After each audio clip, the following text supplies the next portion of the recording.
My name is Jamie Black.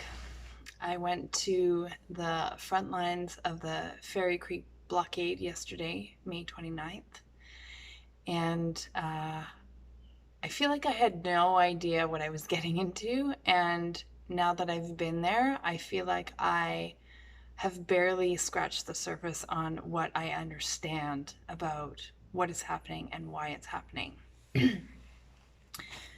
I'm sharing my story because I believe that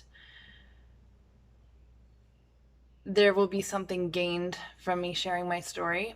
Um, I want to share that I have never been to a heated rally before. I've never been to a blockade before. Um, I've never physically shown up at one of these events before. uh, and I don't really have a good explanation as to why.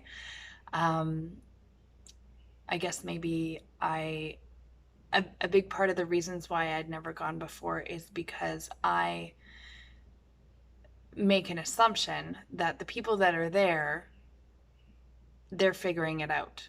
And maybe Indigenous people don't want white people showing up, non-Indigenous people showing up, um, and, with our privilege and our capacity to just do what we think is right. So I had some of that narrative happening in my mind in the past coming weeks, yet I really felt like I wanted to take action. And the day before, I saw a post from a friend who is also non-Indigenous saying that they were going, and I was like, oh, okay, well, if you're going to go, I'm going to go. So it was kind of this, it was this interesting, you know, trying to find permission outside myself as to whether or not it was a good idea to go. So this is a bit of a story, and it's going to take some time for me to share it. And yeah, I really hope you gain something from this story to influence you to take action. So what I'm going to do first is I'm just going to invite you to watch the entire video. But if you don't, and the main thing the main thing that comes of this are two messages that came from being at the front line.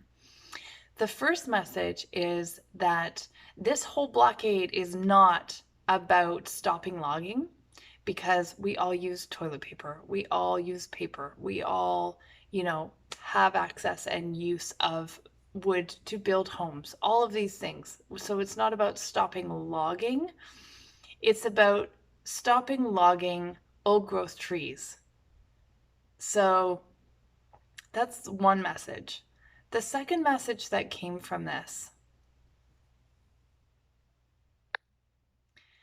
is that, from my understanding, the Indigenous people that are on the front line are putting these efforts forward and are actually asking non-Indigenous people, white people in particular, who not only are privileged, have our privileges, but also maybe honored more respectably by enforcement, maybe heard more willingly because of the color of our skin, for non-Indigenous people to step forward at the front lines alongside them and in front of them. When I heard this, I was actually surprised. And I'm sharing this with you because I hope it's something that you gain too. So if you want to hear more about my story, I am including it in a link with this, where I'm just going to, hit record again and share more about the experience that I had yesterday. So please share this with people. These two core pieces of information that the Indigenous elders at the front line are asking of us non-Indigenous folks. And so I just invite you to take action. Go there. Go to Fairy Creek, pack your bags, go prepare to camp and be fully sustained doing it yourself. be prepared to drive a long ways to get out there. You can make donations to the GoFundMe campaign on social media. And you can sign the petition that they have. Watch the daily reports that are coming. I feel very blessed that yesterday was a pretty tame day, and it was as if the police took a day off, is what they called it. But yeah, I really encourage you to take action if you have the capacity to physically go to Fairy Creek and be an additional person at the front line. They need masses in order to make this happen. They need petitions to be filled in order for this to be passed in government, and they need the funds to stand up in court against many things.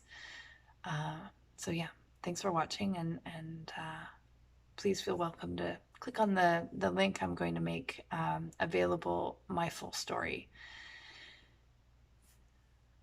Have a good day.